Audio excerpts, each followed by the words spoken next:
E agora a mensagem para nós, meus irmãos. Quero convidá-los a abrirem suas Bíblias em 1 Coríntios, capítulo 2.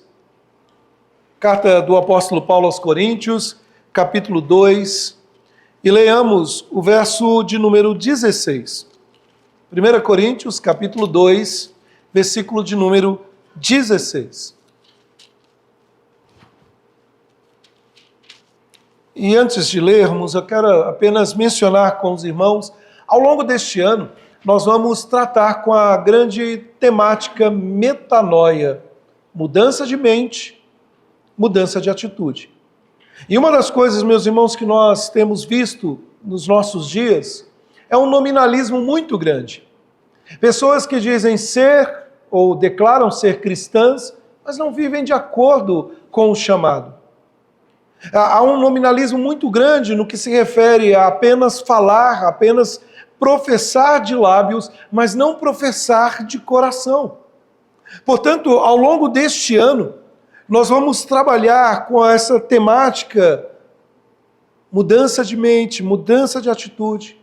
Começando a falar nesse trimestre sobre ter a mente de Cristo, como pensar, agir, para depois pensarmos também e agirmos de acordo com os outros passos. No cafezinho, na saída, se você quiser, no mural aqui à minha direita, nós temos as informações ali, depois você pode adquirir maiores informações. E o texto bíblico de 1 Coríntios, capítulo 2, o verso 16, nos diz assim: pois quem conheceu a mente do Senhor que o possa instruir, nós, porém, temos a mente de Cristo. Vamos orar? Baixe sua cabeça, feche seus olhos. Pai amado, é tão bom saber, ó Pai, que temos o Senhor como nosso grande mestre, aquele que nos guia, aquele que enviou o Teu Espírito para nos ensinar e nos guiar a toda a verdade. Ó Deus, e estamos expostos diante do Senhor através da Tua palavra para ouvir o recado do Senhor para as nossas vidas, para compreender aquilo que o Senhor quer que compreendamos. Ó Deus, ajuda-nos, enriquece-nos com essa palavra, transforma a nossa vida, Senhor. Que o Teu Santo Espírito passeie em nosso meio, a tocar nosso coração e as nossas vidas. Nós oramos a Ti, no nome do Senhor Jesus Cristo. Amém e amém, Jesus. Meus irmãos, tudo começa na mente. A mente, muitas vezes, mente. Às vezes a mente nos engana. Achamos uma coisa e não é a realidade. Ou então, a mente nos prega peças. Criamos imagens e coisas na nossa mente que não condiz com a realidade. Quantas e quantas vezes somos tomados pela ansiedade porque a mente tem projetado um amanhã que nem chegou ainda. O que dizer então do passado, as frustrações, ou tentar trazer o passado que não temos como mudar? A mente precisa ser trabalhada, a mente precisa ser ornada e embelezada com as coisas lá do alto. É assim que a Escritura nos diz, no que pensar.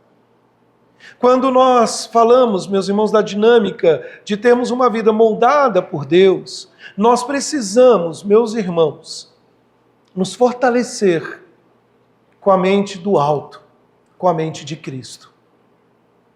Eu perguntei para as crianças com quem elas mais se parecem. Claro, eu direcionei elas mais parecida com o papai ou com a mamãe. Mas eu quero perguntar a você, com quem você se parece? Sabe, nós geralmente nos parecemos com aqueles que admiramos. Não há nenhum demérito. Há alunos que são parecidos com seus mestres por admiração. Não há nenhum problema nisso. Mas quando nós pensamos na nossa conduta, como crentes, como cristãos, nós devemos almejar ser mais e mais parecidos com o Senhor Jesus Cristo. Esse é o desejo de Deus. O desejo de Deus para a minha vida e para a sua vida. Nesse capítulo 2, que o apóstolo Paulo expõe aqui, o ensinamento essencial de que expressa este: ninguém pode compreender as coisas de Deus, a menos que seja conectado com Deus. Se nós não tivermos o Espírito Santo, nós jamais nasceremos de novo, e se não nascermos de novo, jamais compreenderemos as coisas que pertencem ao reino de Deus. Alguém pode ser muito religioso, alguém pode ser muito praticante de uma vida religiosa e não ter o Espírito do Senhor e não estar conectado com Ele, apenas se enganando, vivendo uma vida religiosa.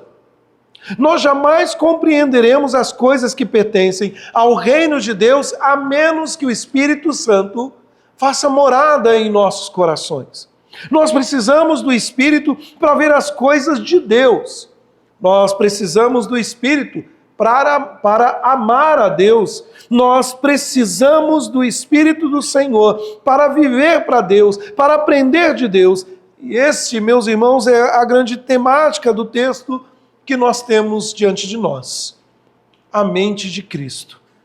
Sabe, meus irmãos, é perfeitamente possível realizar práticas espirituais como leitura da Bíblia, oração, frequência na igreja, resoluções morais, profissionais, respostas à palavra de Deus, confissão de pecados e ainda assim não ver nenhuma mudança.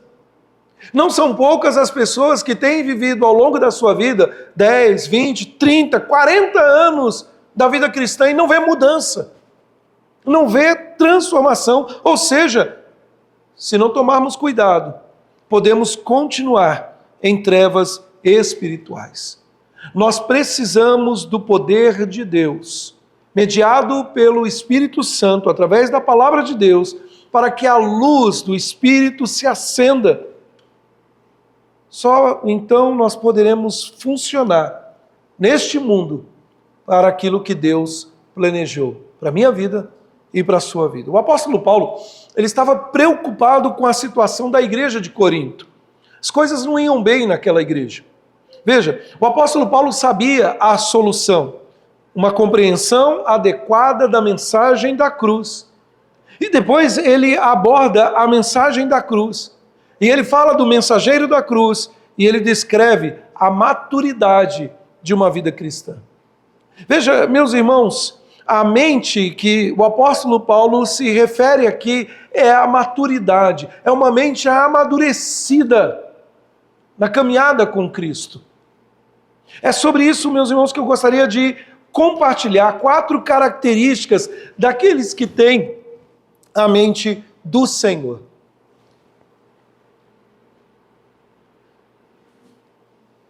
Deixe-me fazer uma pergunta para você. Você tem a mente de Cristo? Veja, nós vivemos num mundo de especialistas, nós vivemos num mundo de grandes pensadores. Mas a pergunta é, nós temos a mente de Cristo? E como que nós podemos responder a isso? Eu tenho a mente de Cristo, então me permita nessa noite, à luz desse texto, falar de 4 características que você pode colocar ao crivo da palavra de Deus para responder, eu tenho a mente de Cristo ou não. Se não, que a sua oração seja, Senhor, eu quero ter esta mente.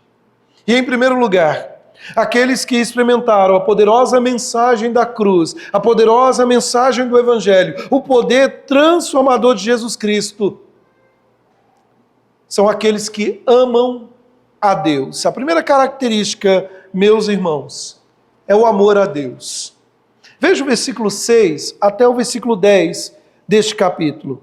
O apóstolo Paulo nos diz: entretanto, expomos sabedoria entre os experimentados, não, porém, a sabedoria deste século, nem a dos poderosos desta época, que se reduzem a nada, mas falamos a sabedoria de Deus em mistério, outrora oculta, a qual Deus pré-ordenou desde a eternidade para a nossa glória. Sabedoria que nenhum dos poderosos deste século conheceu, porque se a tivesse conhecido, jamais teriam crucificado o Senhor da glória. Mas, como está escrito, vamos ler juntos? Nem olhos viram, nem ouvidos ouviram, nem jamais penetrou em coração humano o que Deus tem preparado para aqueles que o amam.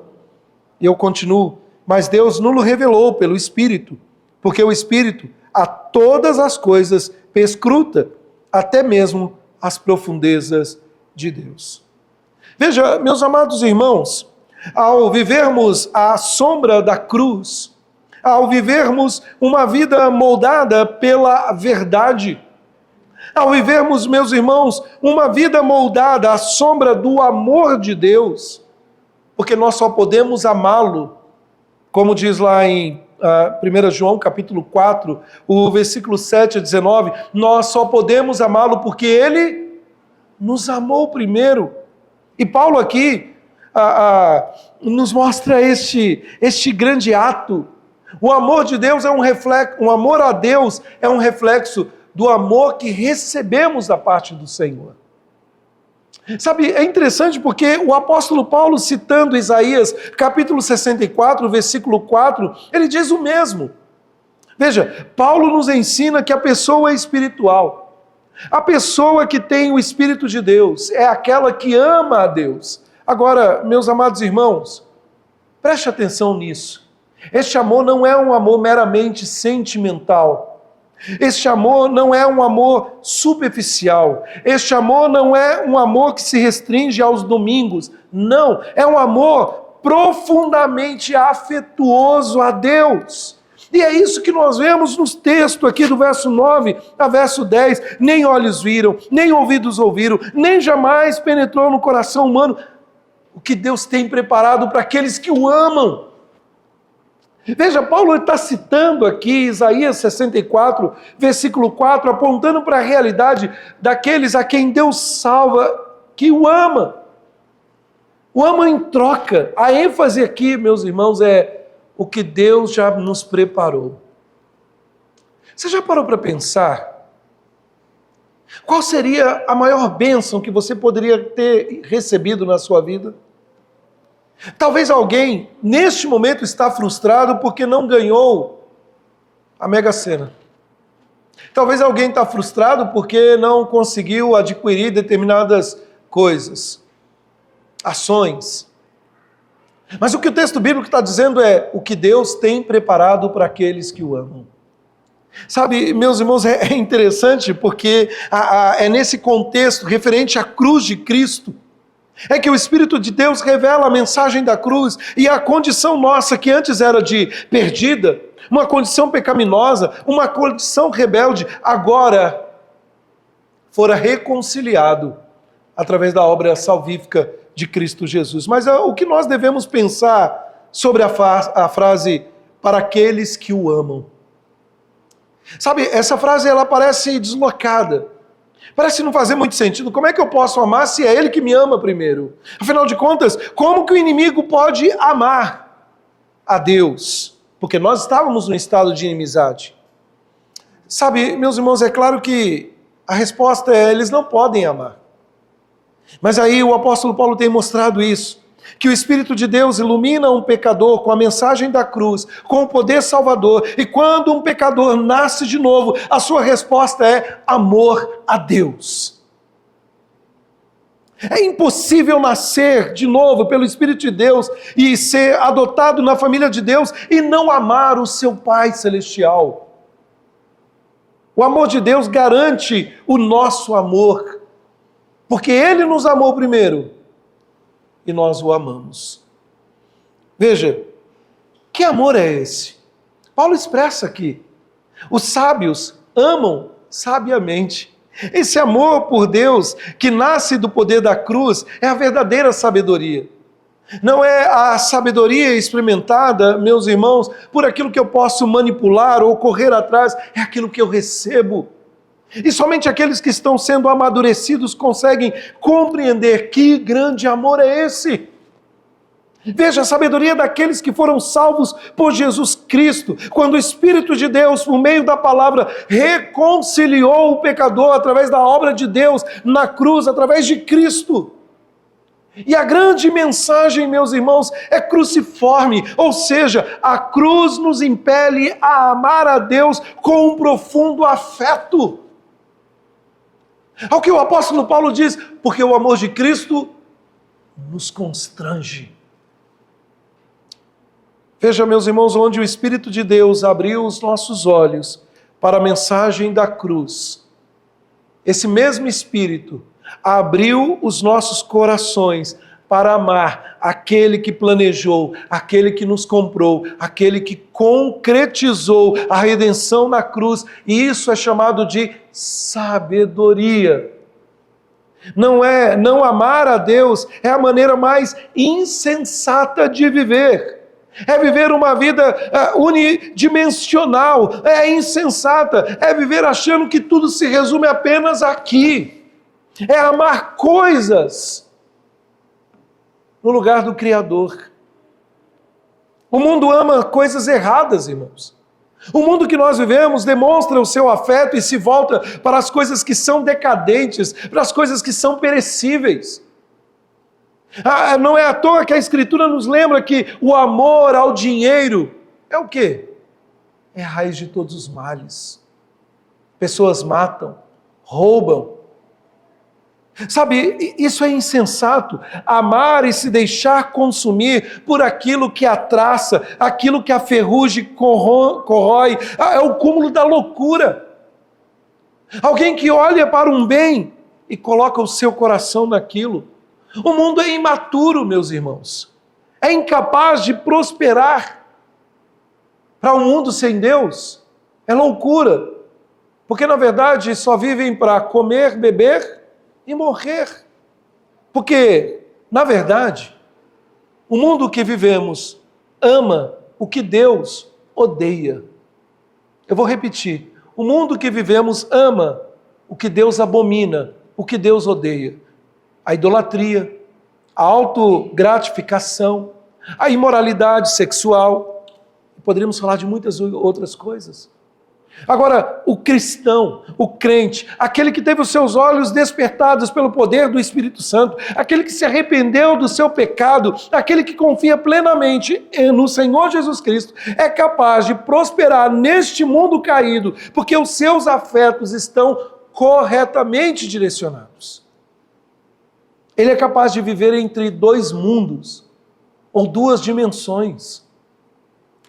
Não há nenhum problema você ser agraciado e abençoado com bens nessa terra. Não há. Fruto do seu trabalho, honesto. Mas não coloque seu coração nessas coisas.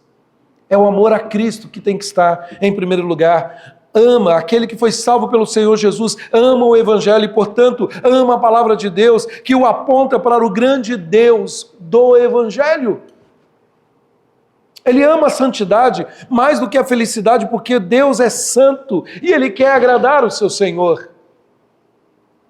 Ele ama e Ele está comprometido em guardar os mandamentos do Senhor, não para que Ele seja salvo, não para que Ele seja absolvido, mas Ele ama porque o seu Senhor é que estabeleceu todas as coisas. Ele sente tristeza, Ele se arrepende quando Ele desobedece qualquer um dos mandamentos do Senhor. Ele ama ter saúde espiritual. Ele está comprometido a exercitar-se a piedade mais do que a saúde física. E com isso eu não estou dizendo que você não deve se cuidar. Mas não deixe de lado a sua saúde espiritual. Ele ama o povo de Deus. Ele sente tristeza quando a obra do Senhor não caminha. E tudo isso é viver com sabedoria. Tudo isso é ser motivado por uma mentalidade, um amadurecimento. Tudo isso é ser moldado pela cruz de Cristo. Mas veja, meus irmãos, essa é uma questão de vida ou morte eterna. Essa questão sobre nossos afetos, sobre o nosso amor a Deus, é de eterna importância salvífica. Veja só, porque se você não ama a Deus, você não pertence a Deus. Não há meio termo. E eu preciso ser mais específico. Se você não ama o Senhor Jesus Cristo, então você está em inimizade eterna com Deus. E mais, se você não ama aquele que morreu na cruz, no seu lugar, que foi amaldiçoado por Deus, no sentido de se fazer maldito por pecadores como eu e você, então você está vivendo longe do amor dele. Sabe, meus irmãos, essas palavras que o apóstolo Paulo expressa são palavras que todos nós precisamos ser trazidas em nossa mente. Nós devemos nos perguntar: eu amo a Deus? Eu tenho entregado a minha vida ao Senhor? Aqui nessa mesma carta, no capítulo 16, o verso 22 e 23, olha o que o apóstolo Paulo nos diz: se alguém não ama o Senhor, seja o quê? Seja o quê, irmãos? Anátema. O que é anátema? Maldito. Maranata. E ele diz no verso 23, a graça do Senhor Jesus seja convosco, o meu amor seja com todos vós, em Cristo Jesus. Meus irmãos, é muito sério quando eu afirmo que amo a Deus, mas vivo como se Deus não existisse. Paulo ele escreve esta epístola com um julgamento de amor, esperando o melhor, esperando que os seus leitores dessa carta fossem verdadeiros crentes. Contudo, meus irmãos, ao concluir, talvez o apóstolo Paulo reflita sobre todos os maus comportamentos, sobre os erros que ele abordou nessa carta. Seu coração, sua mente pastoral talvez estivesse sobre modo aflita. E aí ele percebe o grande perigo que alguns membros possam estar agindo como o mundo, como uma pessoa natural, ou seja, não espiritual. Sim, nós somos feitos de carne e sangue, carne e osso, mas não nos esqueçamos que em nós brota um Espírito, que comunica com o Espírito de Deus. E João nos ensina que amamos a Deus porque Ele nos amou primeiro. E se você quer saber se Deus te ama ou não, examine se você ama a Deus. Não é o termômetro, porque o amor de Deus é superior. Mas os seus afetos são moldados pelo Cristo e esse que fora crucificado. Você o ama, você guarda os seus mandamentos, você tem colocado Deus como uma prioridade na sua vida, você tem se arrependido dos seus pecados de forma profunda. Se você ama o Senhor, você vai odiar paixões, seduções e mentiras deste mundo. Se você ama o Senhor, você vai evitar os atritos, as facções, as lutas tão presentes nessa epístola. Se você ama o Senhor, você o amará e vai ansiar por santidade de vida. Não é por perfeição, é por santidade. Sabe, a gente poderia dizer muito mais, mas o ponto aqui que nós devemos compreender é esse: quando o Espírito de Deus abre os nossos olhos para a glória de Cristo Jesus, para a graça dele crucificado, então os nossos afetos são transformados, pois Deus salva o seu povo para amá-lo. Para amá-lo. Amar a Deus é experimentar a Deus. E o que poderia ser melhor? Eu acho estranho, meus irmãos, alguém dizer que quer morar na glória celestial, morar na eternidade com Deus e não desejar andar com Deus aqui na terra. Que enfadonho, que tristeza. A segunda lição que a gente pode extrair desse texto está no versículo de número 11 e número 12, e eu quero que os irmãos leiam comigo, acompanhem comigo. O texto diz assim: porque qual dos homens sabe as coisas do homem, senão o seu próprio espírito que nele está? Assim também as coisas de Deus, ninguém as conhece, senão o Espírito de Deus. Ora, nós não temos recebido o Espírito do mundo, e sim o Espírito que vem de Deus, para que conheçamos o que por Deus nos foi dado gratuitamente. Veja, meus irmãos, além de amar a Deus, aqueles que têm a mente de Cristo ouvem a Deus. Além de amar, ouvem a Deus. Aqueles que têm a mente de Cristo, cuja vida e o amor são moldados pelo Senhor Jesus Cristo, eles vão manifestar uma capacidade de ouvir a voz de Deus. Eles têm a capacidade de aprender de forma bidimensional. Eles estão esforçados a aprender as coisas aqui dessa terra, mas eles querem também aprender as coisas lá do alto. Veja, meus irmãos, o Espírito de Deus, diz o apóstolo Paulo, conhece os pensamentos de Deus, sendo o próprio Deus. Ele toma essas coisas profundas de Deus e ele revela a nós. É Deus falando. Quando você abre a Bíblia, quando você lê a Escritura, Deus fala com você. Amém? Amém, Deus fala. E são coisas profundas. Quem conheceu, diz o apóstolo Paulo, a mente do Senhor, mas a quem é dado? Somente aqueles que não só têm os seus olhos abertos, mas também têm os seus ouvidos despertados para a profundeza da voz de Deus, que é uma voz, não é uma voz audível, mas é uma voz contida na palavra de Deus, escrita por Deus diante de nós, o texto que podemos ler todos os dias. Paulo, ele estava escrevendo essa palavra inspirada por Deus, ele estava registrando, por assim dizer, a voz de Deus, e isso significa que se espera que os maduros, que aqueles que estão sendo moldados, aqueles que têm a mente de Cristo, naturalmente respondam o afeto e a obediência. Sabe, meus irmãos, eu não quero insistir em um ponto que nós já mencionamos, mas se nós valorizamos o privilégio de termos o poder de ouvir a voz de Deus, nós devemos viver assim. Viver uma vida de acordo com o chamado. Eu não me refiro, meus irmãos, apenas a ouvir com nossos ouvidos, ou seja, no momento do culto, prestando atenção na palavra, mas eu me refiro, meus irmãos, a trazer esta palavra para o coração. Porque quantas e quantas vezes temos nos alimentado da palavra, mas temos ficado de forma vazia. Veja, meus irmãos, 2 Coríntios, capítulo 4, o verso de 1 a 6, nós não vamos ler, mas o apóstolo Paulo, ele está ali demonstrando a sua própria experiência com o Espírito Santo, capacitando-nos a ouvir a voz de Deus para a salvação, experiência que os crentes de Corinto também tinham ao ler a Escritura.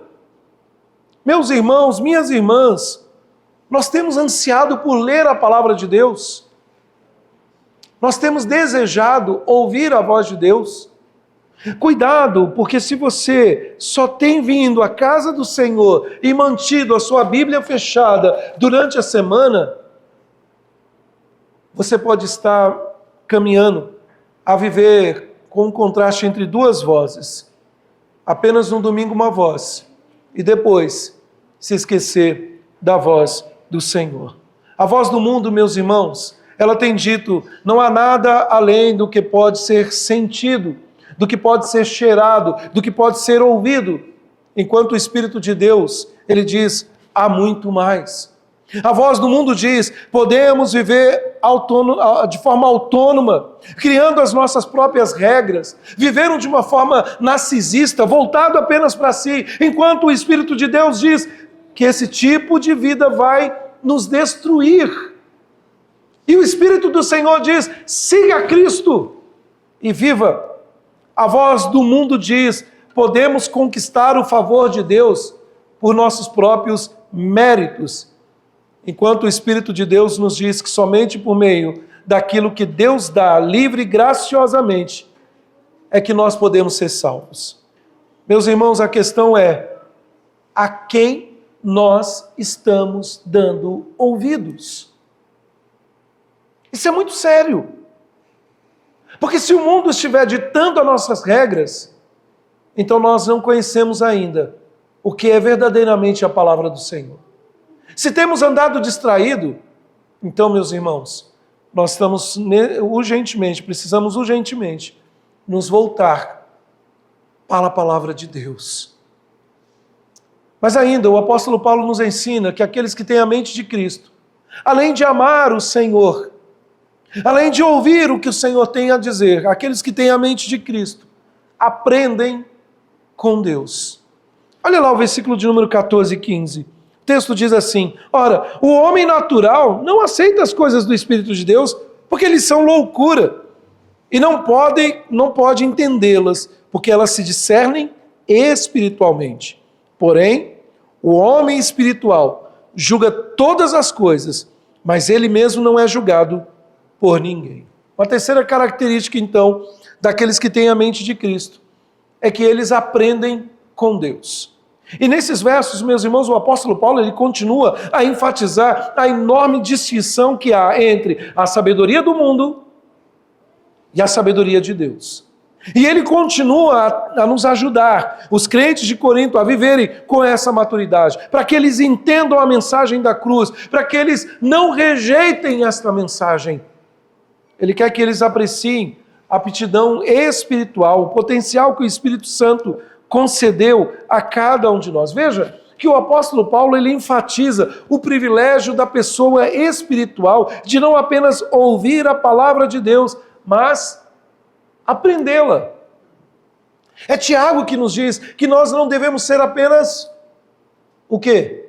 Ouvintes, mas praticantes da palavra. É a capacidade que nos permite transcender a sabedoria do mundo e nos capacita a sermos constantemente lembrados e encorajados, meus irmãos, que fomos salvos em Cristo Jesus. E que a nossa dinâmica é a dinâmica do reino. Paulo ele se contrapõe à pessoa natural. O que ele quer dizer com o homem carnal, com o homem natural? Ele está dizendo aquele que não tem o Espírito do Senhor. Numa outra tradução, o texto se expressa nisso. Aquele que não tem o Espírito de Deus, aqueles que não têm o Espírito de Deus, não fazem a vontade do Senhor. São inclinados para a carne. Pessoas naturais, pessoas que não têm apreço, amor a Deus, por sua palavra. Muitas vezes, meus irmãos, são pessoas que têm ditado as regras, e não deveria ser assim. A pessoa natural é caracterizada pelo que é sensual. Ela é meramente unidimensional. A palavra carnal aqui significa relativo à respiração, ou seja, governado pela respiração. E o que é interessante é que a palavra espírito significa sopro. Portanto, o que nós podemos dizer? Que a pessoa natural é aquela que é governada pela vida, ou seja, pelo que é sensual, pelo que é superficial, pelo que é sentimental, em vez de uma vida que é movida pelo Espírito de Deus. Essa pessoa só vive pela força vital humana, do grego psique. Essa pessoa, meus irmãos, ela não consegue responder às obras de Deus. Porque para ela é tudo loucura. Como é que pode você viver para Deus, entregar sua vida a Deus, dizer não para um mundo tão legal? Não é assim que dizem? E quando se trata da realidade, aqueles que não têm o Espírito de Deus, aqueles que não experimentaram essa transformação, não entenderam que estão perdidos. Não entenderam, meus irmãos, que estão longe de ter uma vida verdadeira com Deus. Estão mortos espiritualmente. Isso é muito sério. Eu acredito, meus irmãos, que uma das razões mais terríveis dos nossos dias, com uma abundância de problemas, tristezas, sofrimento, busca de soluções, se baseia nisso. Viver meramente na carne. Agora vem um detalhe aqui. Cuidado. Porque às vezes tem alguns que julgam ser espirituais quando não são.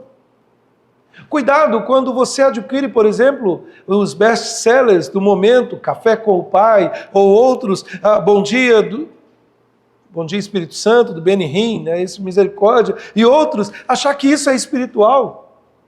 Você já leu, né, Renan? Cuidado, porque o mundo também nos vende uma espiritualidade vazia. Quando apenas dizem aquilo que os nossos ouvidos querem ouvir, mas não falam de pecado, não falam de mudança de vida. Essas pessoas, por estarem presas a essa visão apenas unidimensional, baseiam as suas conclusões apenas no que é observável. Venha para a igreja, seus problemas acabaram, comece o ano fazendo 7 votos, não sei do que, e você vai ser próspero, e esquecem da realidade que Deus quer um coração quebrantado. Meus irmãos, nós vivemos num mundo caído. Nós vivemos num mundo que está longe de caminhar com Deus. Nós vivemos num mundo em que cegos estão guiando outros cegos. E o próprio Senhor Jesus nos lembra que eles caminham para onde? Para um abismo. Para um abismo. Eles estão em inimizade com Deus. E eu quero O que eu quero dizer aqui, meus irmãos, é que nós devemos tomar muito cuidado para não apenas ouvirmos sermões e mais sermões, ou lermos livros e mais livros sem passar pelo crivo da Escritura e acharmos que estamos mais próximos de Deus, quando na verdade estamos caminhando longe dele. Sabe, Deus não quer que você siga um conjunto de regras vazias, sem compromisso. O que Deus quer é que você tenha uma vida com Ele. No versículo de número 15, Paulo diz assim: porém o homem espiritual julga todas as coisas. Veja, meus irmãos, é muito interessante, isso não deve ser interpretado que este homem espiritual é um especialista e que ninguém pode julgá-lo e que ninguém pode questioná-lo. Não, não é isso que o apóstolo Paulo está dizendo. O que o apóstolo Paulo está dizendo é que quando se trata da sabedoria do alto, quando se trata da sabedoria da cruz, da mensagem da cruz, da compreensão da realidade última do nosso relacionamento com Deus, aqueles que têm o Espírito de Deus têm acesso às respostas. Sabe, meus irmãos, todos nós podemos passar amando a Deus, ouvindo Deus. Todos nós podemos passar por lutas, tristezas, angústias. Mas quando o apóstolo Paulo diz que o homem espiritual julga todas as coisas aqui se referem às coisas seculares, ao dia a dia. Mas ele não está dizendo, meus irmãos, que nós não podemos nos envolver com este mundo. Não, eu passo todas essas coisas ao crivo da palavra de Deus, ou seja, nós somos capacitados, meus irmãos, através do mundo espiritual, nós somos capacitados a viver neste mundo com uma dinâmica do mundo muito maior. Muito maior. O mundo não consegue entender quando o cristão, com grande confiança, compartilha o evangelho. O mundo não consegue entender, meus irmãos, como que um cristão consegue passar por dificuldades, lutas e ainda ter um coração em paz, um coração alegre. O mundo não consegue entender, meus irmãos, que nossos olhos estão postos aqui enquanto vivemos, mas estão postos lá no alto. E que ele não teme a morte,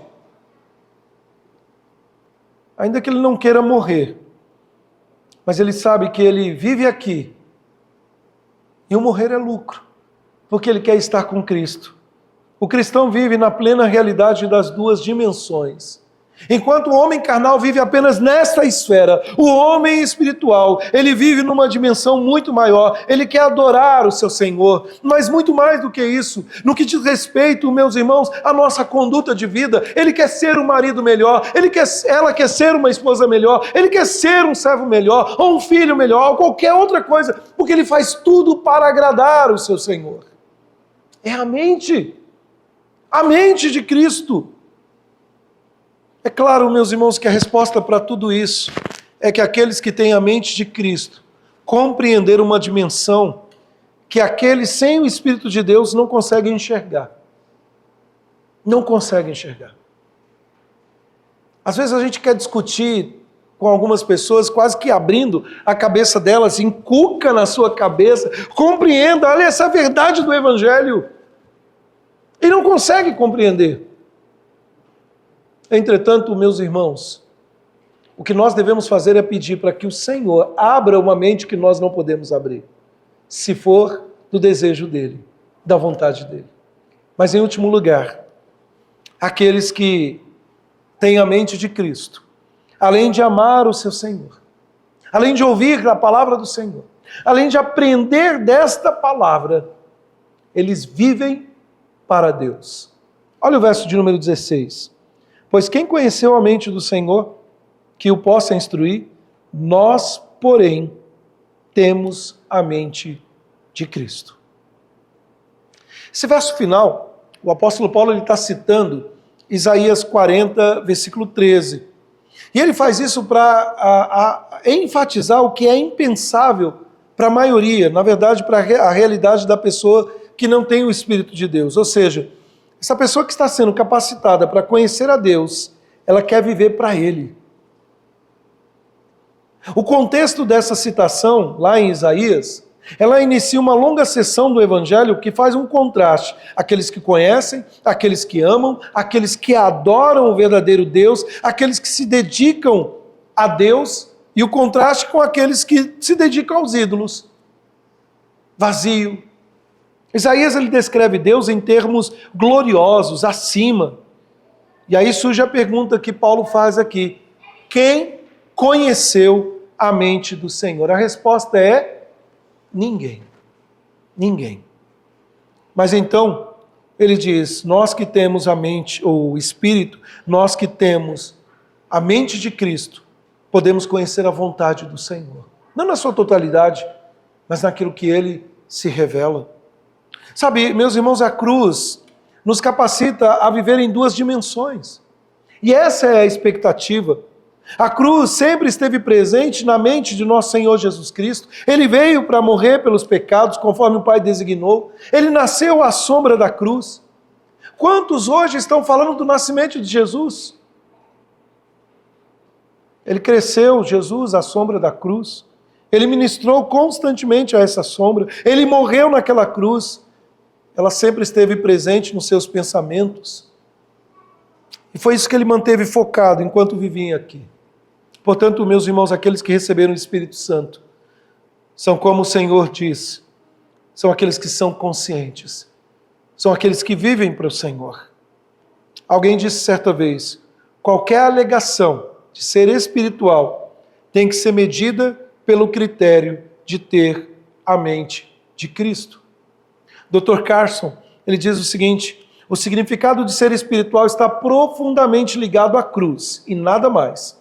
Ser espiritual nessa passagem é desfrutar do dom do Espírito Santo, o que significa compreender e apropriar-se da mensagem da cruz. Os mais maduros são mais gratos pela cruz e sempre retornam a ela como a medida do amor de Deus por eles e o padrão supremo da abnegação. E eu concluo, meus irmãos. Você tem a mente de Cristo? O que ocupa os seus pensamentos? O que domina suas ações? Sabe, meus irmãos, eu sei que este é um tema um tanto quanto espinhoso, difícil, porque às vezes é difícil você falar ter a mente de Cristo quando a mente está tomada pela ansiedade, pelas preocupações, pelo desespero ou por coisas que acontecem neste mundo. Entretanto, nós devemos concentrar os nossos pensamentos nas coisas de Deus, não nas coisas dos homens. Nós devemos ser maduros e amadurecidos para viver uma vida para Deus. Nós devemos ter a mente de Cristo. E como eu tenho a mente de Cristo? Conhecendo o meu Senhor, me relacionando com Ele, amando a Deus. Mas veja, este amor não pode ser um amor de sentimento, um amor meramente nominal, é um amor que me transforma. É um amor que molda as minhas afeições ao ponto que eu olho para o pecado e o vejo tão odioso, porque ele afeta diretamente a santidade do meu Senhor. Mas como ter a mente de Cristo? Eu preciso ouvir a voz de Deus. Acredite, não é ouvindo uma canção no carro que nós somos alimentados, porque há muitas canções que, infelizmente, ditas cristãs evangélicas, mas que têm caminhado longe da palavra de Deus, moldada por um egocentrismo enorme, onde o homem é o centro e Deus não está mais presente. Eu ouço a voz de Deus na palavra. Nós estamos no início deste ano e eu quero desafiar você, meu irmão, minha irmã, a não ler a Bíblia para dizer no final do ano eu li a Bíblia em um ano, a fazer um risquinho naquela folha. Você pode fazer, não estou dizendo que você não pode fazer. Mas leia para aprender, leia para ouvir Deus falar. Porque não adianta nada a gente esperar uma devocional chegar no nosso smartphone, ou mesmo marcar na folhinha e não compreender a vontade de Deus para a nossa vida. Em último lugar, meus irmãos, lembre-se disso. Deus não te chamou para frequentar esta igreja. Deus te chamou para ser a igreja dele, aqui e em todos os lugares. No seu casamento, no seu relacionamento com seus filhos, Deus te chamou para ser igreja no trabalho. Deus te chamou para ser em qualquer esfera deste mundo. Não viver apenas de forma unidimensional, mas bidimensional. Vivendo aqui como embaixador do reino, como um bom perfume de Cristo, trazendo pessoas a conhecerem o reino de Deus. Que Deus nos abençoe. Vamos colocar de pé, vamos orar.